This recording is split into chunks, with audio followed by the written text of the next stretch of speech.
In love with me. Attracting true love can be difficult if that's not what we truly seek. Who do you want to be in love with you? Who are you to be in love with? Took a long time to get to this point, but someone had to do it. Meaning, there's always someone to be in love with me, myself, and I. Me. This is a lifelong journey because we are ever changing and thus have to relearn to love and be in love with self along the way.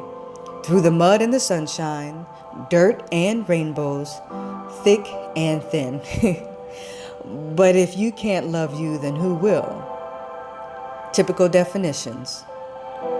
We go through most of our lives in search for that perfect love, someone to complete you, to balance you, to complement you, to be your witness, to enjoy and completely be enamored by you, to appreciate your mind with your quirks, to allow you to be free to be you with no judgment, side eyes, or altered thinking, to accept you fully, to be honest with you, to support and encourage you, to whisper the sweet vibrations that motivate you to keep moving forward.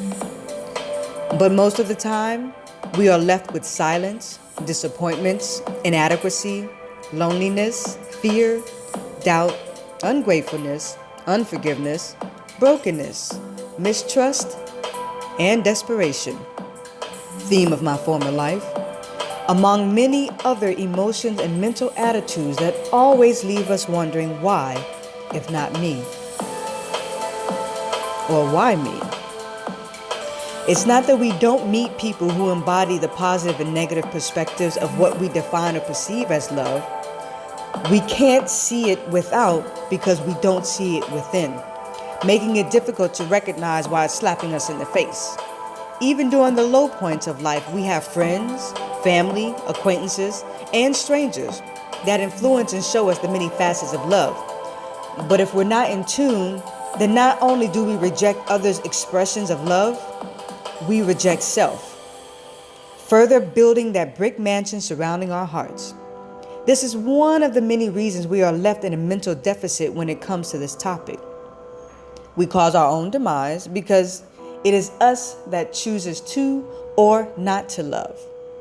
That warm fuzzy feeling is controlled by your mind, for your mind controls all.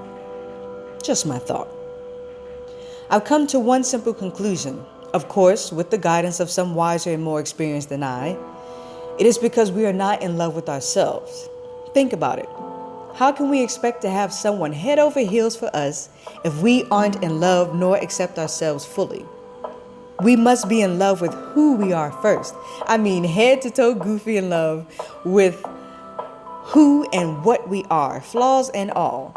Full of smiles and childlike laughter when we falter or make a mistake because we know that life includes forever learning, ever trusting in our intuition, and beautifully at times flawed self, but knowing we are in fact children in this existence. Trust. As a perfectionist, to some degree, being hard on oneself comes naturally, but I think it does for most of us by the time we progress into adulthood. And loving self seems to be the most difficult thing to do, especially if we didn't grow up in an environment that simulated appreciation, love, and adoration to foster that sight into self for navigating and defining love within. Many times, we are left with our parents' narrative on how love is, or told by society that self-love is selfish. Thus, we journey on with an unrealistic expectation that love begins outside of us, from someone else, or we become so blinded that when we are unconditionally loved by another, we reject them and thus love, thinking it's wrong because we aren't worthy, or don't comprehend it, or shut down due to fear, or believe it's some type of magic spell that has pulled the wool over our eyes. Forgotten in the Life on Earth handbook, what we have not been forthrightly taught in life is that we are the masters of our projection, perception, and introspection. Those in your life are a mirror reflection of some aspect of yourself, so look closely. Yes, it is a hard truth to accept, especially if we play the role of a victim. But if you are honest with yourself, those that are attracted to you are so because of the vibes that you have sent out into the universe. So why not send out the vibes that you are honestly and completely in love with you and attract that into your life? Look at your flaws, dissect and assess them, appreciate them, and learn from them. Spiritualists, label this as shadow work. Balance that with acknowledging your gifts, talents, and natural abilities, and begin to create with them, allowing that creative energy to flow from within. Look within for adoration, appreciation, words of affirmation. Buy yourself gifts or send yourself surprises that uplift your mood. Pamper yourself with a mesmerizing walk in nature, a massage, or a mani-pedi.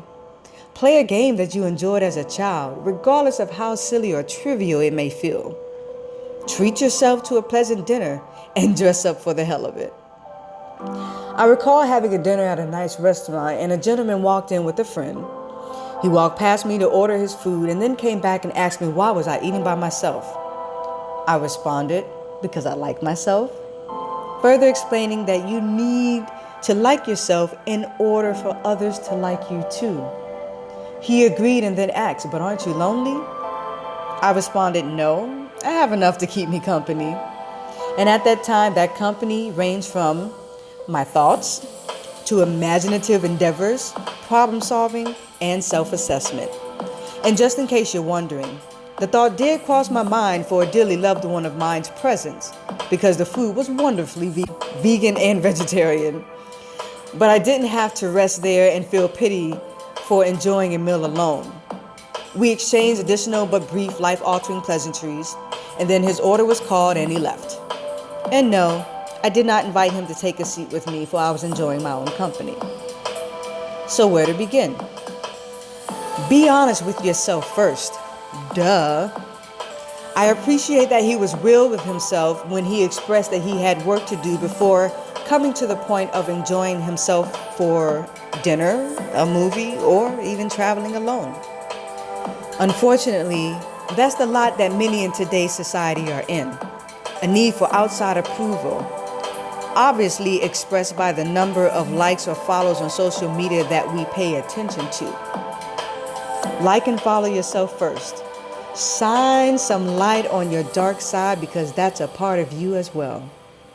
Recognize and verbally acknowledge the many facets of your humanity, as well as your divinity.